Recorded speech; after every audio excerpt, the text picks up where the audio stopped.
А вот огонь спартакиады по национальным видам спорта. Игры Манчары сегодня принял Якутск. Эстафету возглавляет энтузиаст здорового образа жизни, пропагандист бега Дмитрий Горохов. Он передал огонь главе столицы Евгению Григорьеву. Напомним, факел традиционно был зажжен в родном Аласе Василия Федорова Манчары в местности Орлах Мигино-Кангаласского улуса.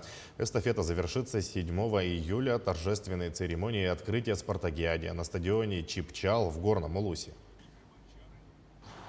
Город Якутск сегодня разделяет радость участия в большом мероприятии. Сегодня спорт актуален как никогда.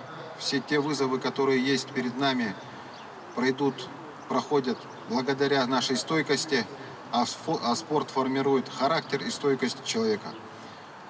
Сегодня в городе Якутске много спортивных хороших объектов, но этого недостаточно, и поэтому полными силами мы ведем строительство новых спортивных объектов. Начинаем в городе Якутске полномасштабную программу по строительству уличных тренажеров, так называемых воркаутов. В течение ближайших 5 лет мы построим 75 таких объектов. Это все делается для того, чтобы спорт был в жизни каждого из нас. Наша телекомпания запустила в Инстаграм гифки к играм Манчары. Пользователям соцсети доступны 14 анимированных изображений с логотипами спартакиады, а также символами основных спортивных состязаний. Для того, чтобы добавить их в свою историю, необходимо в поиске вкладки «ГИФ» ввести «Манчары».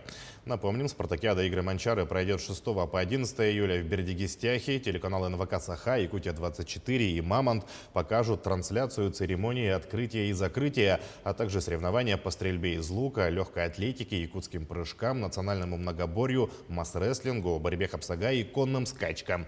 Церемония открытия спартакиады начнется завтра в 21:00 по якутскому времени.